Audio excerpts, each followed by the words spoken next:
Hi, I'm Jeff Ray, your host for Economic Outlook, and I want to welcome you to our show.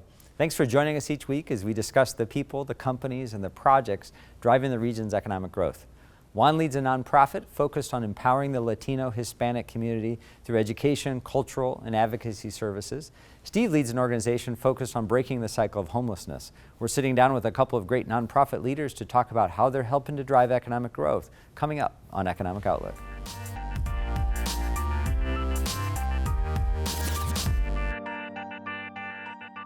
Across the country, nonprofits employ 12.3 million people with payrolls exceeding those of most other U.S. industries. And nonprofits spend nearly $1 trillion annually for goods and services, all while providing critical services in the community and improving the lives of those they serve.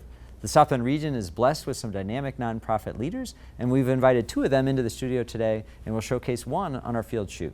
Please join me in welcoming Juan Constantino, the Executive Director of La Casa de Amistad, and Steve Camilleri, the Executive Director of the Center for Homeless. Gentlemen, welcome. Thanks for being here today. Thanks. Good to be here. Yeah, you know, I think our viewers are familiar with the good work you do, but we want to sort of take a deeper dive into nonprofit and kind of what's happening today, so thanks for joining us for that. Juan, I'm going to come your way. So if somebody isn't familiar with La Casa, talk to us a little bit about the work that you do there.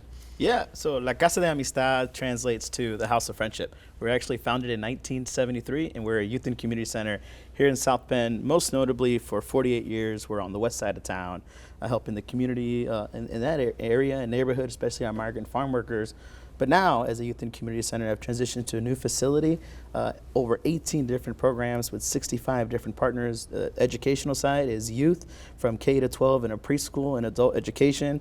Social services, anywhere from navigating just resources and needing referrals to translating and interpreting documents or making three-way phone calls to a legal clinic, particularly to support our immigrant and Latino communities. So the org's mission is to support and empower our Latino Hispanic community throughout the entire region with a number of different services. Wow, wonderful. A full plate, it sounds like, with lots of great services there. And Steve, I want to come your way, too. So you've been in the community for a number of years, and I think most are familiar with the work, but if they're not, tell us a little about Well, the first center. of all, we love being down the block from one on Michigan Street. We love our neighbors here. Right. And we've been around for 35 years come this December. And in 5 words, it's to break the cycle of homelessness. That's what we're trying to do, which means the people that we serve live at the Center for the Homeless, and we provide all the care there on site, from our Montessori classroom to our very youngest.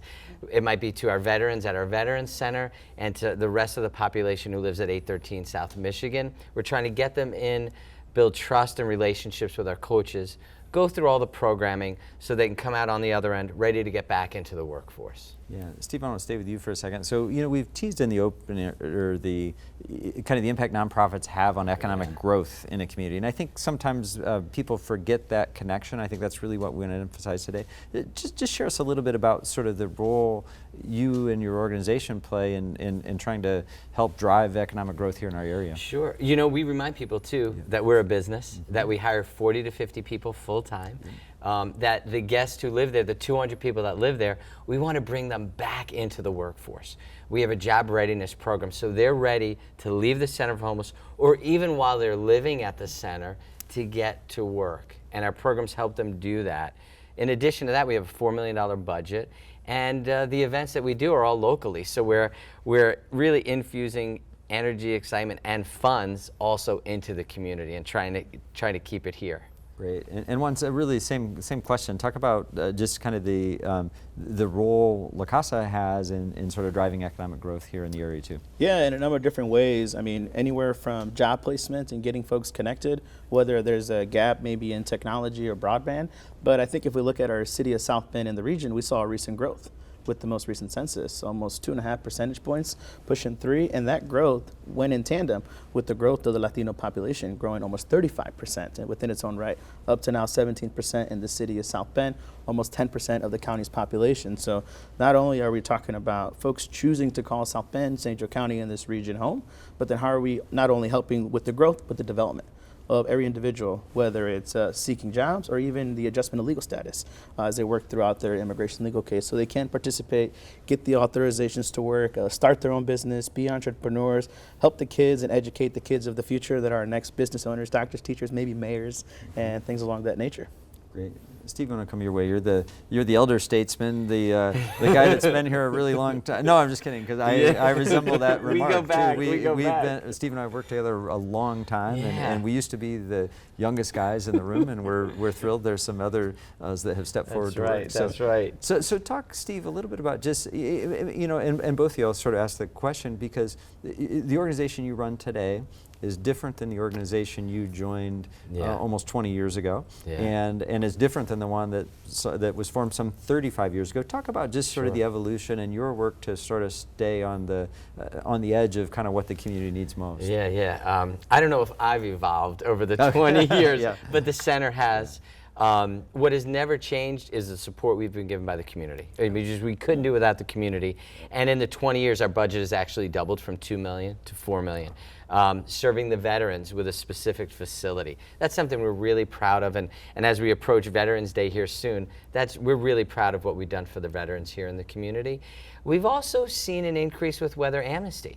So we open our doors as well this November to 70 additional folks. We just want to make sure that there is no one out on the street in these cold winters for the next 6 months. So some different things have evolved, and sadly, we just see more people experiencing mental health issues. So that's really an area that we have to continue to rise up and support all in our community who are struggling with different mental illnesses.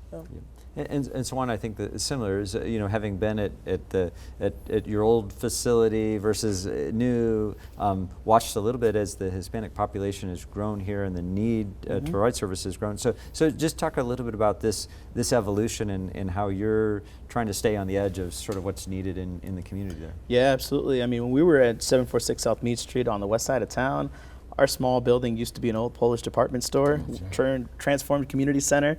We used all 8,000 square feet of it, every way that we could, from pantry to youth services. And then the shift to where we are now on South Michigan Street is 41,000 square feet.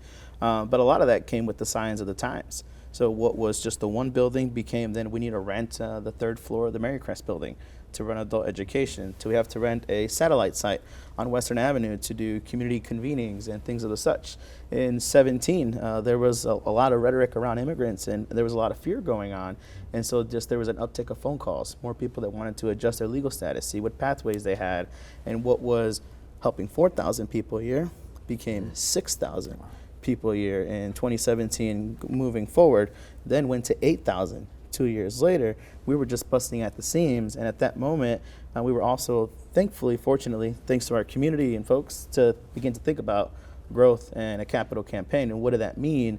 So we were looking long and hard at where was this going to be, maybe on Western Avenue, maybe on the west side. What we realized was we weren't just serving the city of South Bend or just the west side. It was the entire region that was traveling to La Casa de Amistad, because there isn't another center that does what La Casa de Amistad does under one hub. So we made the shift in 2021 to our new facility on South Michigan Street, and what was once accounting for hits, whether it was a phone call or walk-in traffic, was 8,000 people. Now we're averaging 2,500 phone calls a month and 1,000 to 1,500 people walking in on a regular basis. So it's just continued to shift. The needs of the community are changing. The immigrant population is also being very diversified. We're seeing a lot of folks from Central and South America, particularly Venezuela, Colombia, Ecuador, and not just our Latino immigrants as well. We've got folks that resettled from Afghanistan, thanks to two other nonprofits in town that are resettlement agencies. And so La Casa is also working to meet the needs there. And again, looking at the signs of the times, what's growing, what's changing, what things are happening globally, nationally, that then also impact us here in South Bend. Right.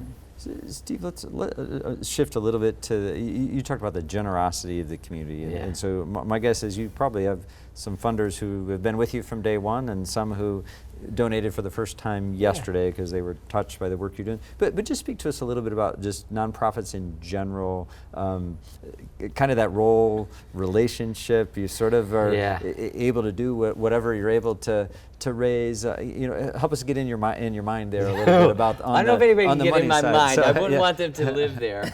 We only have 30 minutes. That's right. Okay. And I also want to say, and I admire Juan, his agency, and his leadership, and I've been inspired by it, and we've become really close friends. What I didn't realize, you guys started a department store as well. as did the Center for the Homeless. Wow. And so now we got our 2 neighbors, both started in department stores, and of course ours were Gilbert's department store. And then we had that similar growth one where we just kind of kept going down the city block because the need continued to be there. So a somewhat similar evolution. You guys have been around a little bit longer, but we've been on the block a little longer. That's right. And Juan knows well, and you do, Jeff, too, in terms of fundraising. It's really about reaching people who their heart is touched to give to the most vulnerable in our community. And that happens through relationships. I mean, the ministry that we're a part of with the guests who live at the center is about relationship, because we talk about people being disconnected, and the way to get at people who are disconnected is you reconnect them, and you reconnect them through relationships. So our guests are in constant relationship with our staff, with our volunteers, with our donors. As far as the donors, we try to get them to meet the guests as often as possible. Sometimes that's in person, but sometimes that's through the stories that we tell. So I see my role as the principal storyteller. And as often as I can get out there, but it's hard to. We know sometimes we get locked to the desk and you get caught in the administrative side, but we want to be out there meeting with people, telling those stories, and our events do a good job of it, right? Whether it's the lip sync event that just happened, or the holiday luncheon coming up in December, or our dancing event in April. Those are opportunities again for us to build those relationships with the entire community. And this is a really generous community. I know some people will say to us, oh, are you guys in competition or with other agencies? It's collaboration. In fact, some of us have gone together on grants and reaching out to foundations together. I really think when we're stronger, when we partner together, and then we're all lifted up. And so there's no competition. And even when we might be going to the same agencies, we support each other and we speak really highly of each other. Great. Guys, we're going to take a quick break here in the studio. We're going out into the field. George Lefeniotis, my co-host, is out with another great nonprofit leader. George, let me toss it to you.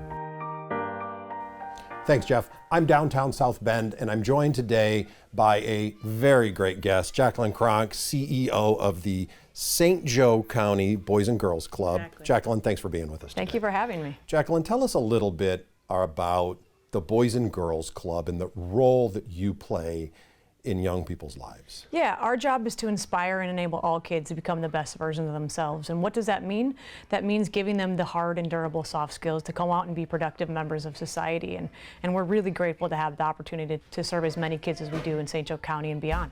So when you say beyond, you've actually just started to look beyond the borders of St. Joe County, but St. Joe County still is truly your home. We stand in the facility, the Carmichael facility that you spent a lot of time and effort developing and changing, and we'll talk a little bit about that as we go. But what would you define as your place in the community? I know South Bend is home, but it goes way beyond that, doesn't it? Yeah, you know, we're the largest youth serving agency in our area, second to the South Bend School Corp. And we have a responsibility. It's a responsibility to invest in our kids. And right now, coming on the heels of the pandemic and the student learning loss, we believe it's our job to invest in the education. And so that means literacy, math fluency, their emotional well-being, college and workforce readiness, all components that our kids experience and take part of on a daily basis here at the club. Yeah, and we're standing in what is a kindergarten room, right? And we're hearing some kids in the background, and there's a lot of activity in this building. Tell me, what is the concept here? You are, in fact, a school. We are. So we partnered with Success Academy, and so they run a school during the day. It's a micro school with a 4-day school week with the 5th day all experiential learning. So I think that what we're trying to do is really kind of blow up how education has been done and look at out of school time learning and try to embed it in the continuity of the day, and really look at ways that we can engage kids and give them experiences and access and opportunities to things that could make them a valuable part of our workforce moving forward. And in addition to training them, one of the experiences that we've seen, or I've seen personally as I've looked around, you've showed us around the building and the programming that you're doing here and the kids that you're impacting, you really do make a personal connection with these kids. It's all about the genuine human encounter. And when a child walks through our doors, that we're engaging them, we know their name, they're greeted with a smile and with positivity. What that does for the value and the impact on human dignity goes miles. And if we complement that with excellent programming, our kids are going to respond and rise to the level that we can see them, and the future will hold bright paths for them if they do. Before we went on air, you were telling me a little bit about the metrics, right? Because it is still, you are a CEO, you run it, much like any other business, you have goals, you have mission statements, but you also look at performance, and I know others do too, and you've got some pretty positive reviews, haven't you? Yeah, I think all of the investment that is being made in us, whether it's the state, whether it's federal, with private sector or corporations, they need to be looking at data and impact and results. And we're thrilled, the Department of Education has taken a look at our curriculum and our programming and really seen that what we're doing is working.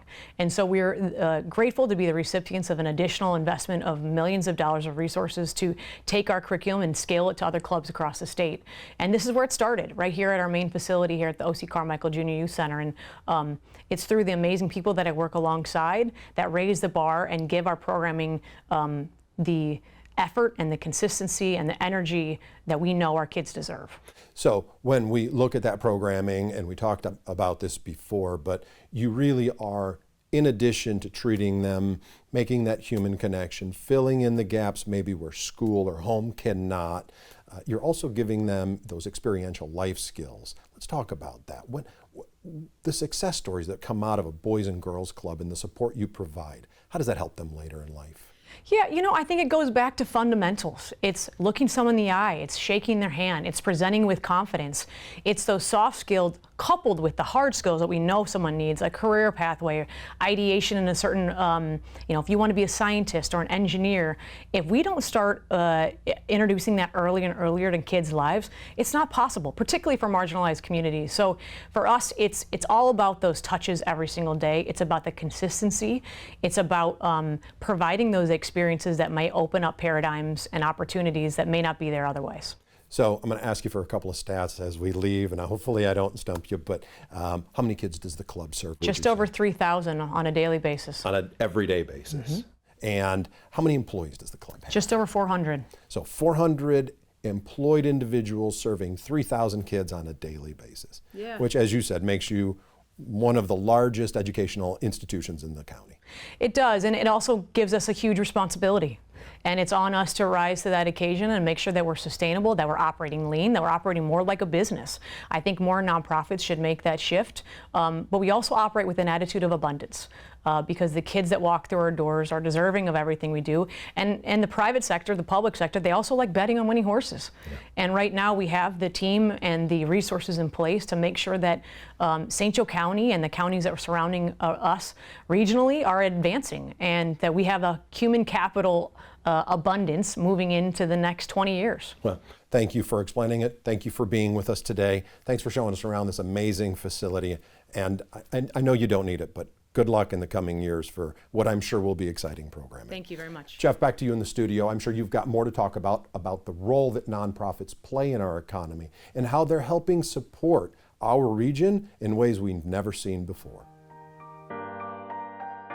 George, thank you. Appreciate it. Always great to see your stories out there in the field. One, I want to come back your way. So let's talk. So we got to talking about funding and building facilities and services, but we also talked about the important role you guys play as employers in the area. And so I'm curious. So two dynamic leaders who I think could be successful if you dropped them in a lot of different places in the community.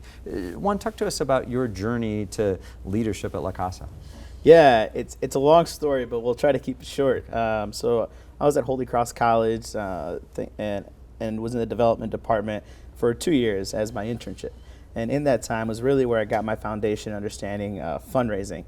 And as I was working in the department, one of my fellow colleagues and interns was working at La Casa Amistad, part-time role. And she was saying, hey, Juan, La Casa's getting ready to open a full-time position for the first time in a long time. You'd be great, you should apply. And I'm like, all right, well, I'll apply. And I've met Sam, the executive director at the time. And so I did, and it was programming assistant. It was all of $12.50 an hour, right out of college. Yeah. Your parents define success, they're kind of like, what are you doing? But we started at La Casa June 1 of 2016 as programming assistant. From there, transitioned over to development coordinator in 2017. And then as we began to kick off the capital campaign, went into director of development a couple of years later. But all of that just came pretty organically, and just with the times and how we were adjusting and pivoting to just services and just meeting the need within our Latino and immigrant community that continue to grow and shift. And in 2020, as we're in the midst of COVID and a capital campaign, also toward the end of the year, we find out our director is getting ready to transition on something else, and which is an exciting time for him. And my immediate response was, I don't want the job. Like, there's no way.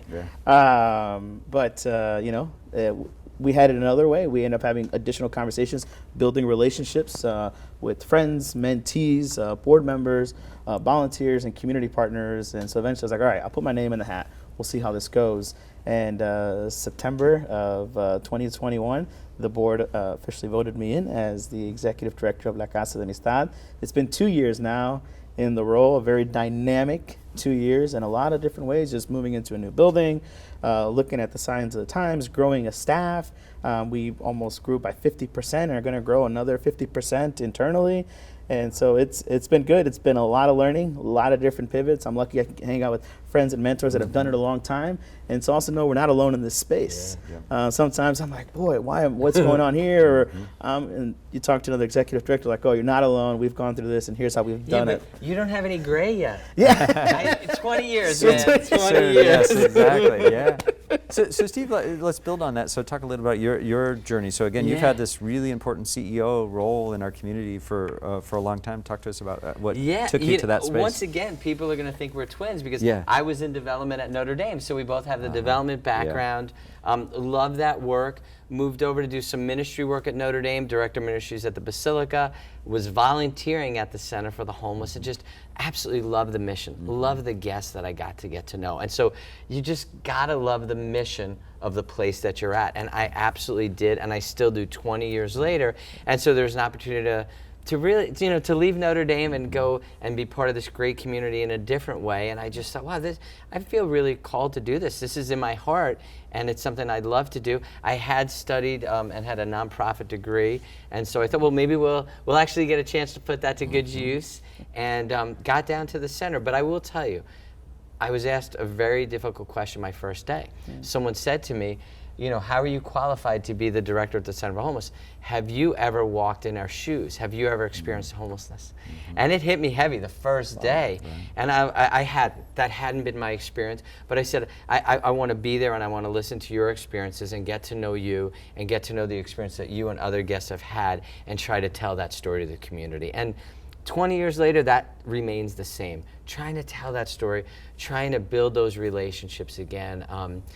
I just love the mission. I love that we're part of, and I love being part of the nonprofit community as well, to have great friends and colleagues that just are really all working together to help those in most need. Yeah, Steve, let me stay with you for a second, because as the head, both of you as sort of the leaders of your organization have the same challenge every employer does, right? We've got to find top talent, we've got to plug them in, we've got to keep them. Talk to us just about just sort of how that works maybe in your organization or in the nonprofit world. Of course, and quite honestly, we are recruiting employees just as other businesses are, and we're trying to be strong in the market, offer equitable rates, be a great employer, provide great benefits. So we're trying to check all those boxes and be an environment that people want to be part of, have a great culture. And so for us to do that, again, to nearly 50 full-time employees, that's really important. We think we're a great place to work. We think there are great opportunities for folks, both growth opportunities and something to do that's really meaningful and purposeful.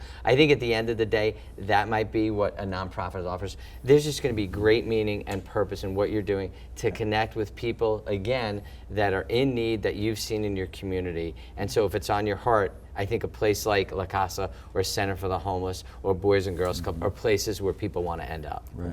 One talk just from your end too, because you sort of gone from an employee of the organization to the head of it. So in our last couple of minutes here, talk a little bit about even that evolution and the kind of workers that you're trying to attract to your team. Yeah, I mean, I think similar to what Steve said, we're a business. We're trying to recruit in a lot of similar ways, from equitable pay rates that are competitive to even benefits that are provided internally. But it boils down to the why, and is this a place you want to be? You're going to spend a lot of time here. And we also have the fortune of people also identify with La Casa de Amistad as a Latino immigrant serving agency, as a Latino immigrant myself, who once upon a time, my mother and I went to the food pantry. And so there's just a different drive and a different connection, but also just being a good employer, having a good workplace, creating a good environment, providing opportunities for growth. and development and partnership and collaboration and keeping it fun while you're there. You spend a lot of time there, it becomes a family, and so, figuring out how to navigate those spaces. Yep. Steve, as back to the elder statesman here, so I need to say in our last 2 minutes the sage, wise advice. Okay. So if other nonprofit leaders are watching, what would you, or someone who's sort of on the fence and not sure which career path to take, what kind of advice would you give to them? Yeah, well, if they're watching and they're other nonprofit leaders, I thank them as well, because we know we love what we do, but it's also tough. It's hard. There's some really tough days, and there's some great days. And I would say, again, to really take that time to discern, really think about vocation. What are you called to do, and does what you're called to do meet the needs that are happening in the community? So if you're a marketer or an accountant, we need marketing people, we need accounting people. And if you feel like you want to do it for someone who's serving people experiencing homelessness or the different people in different nonprofits, then maybe that's a place to look. We need all skill sets for agencies like ours. Right. And one in our last minute or so. So talk about the advice to donors. So folks who are supporting here, give us 30 seconds on what advice you would leave with them. Yeah, absolutely. I think similar to Steve was saying, it boils down to relationships. But one thing I like to differentiate, especially when we're talking with donors and building a relationship, is that there's charity and there's investment. And we want to ask for investment in the mission, in the community, which is an investment in the city and in the region.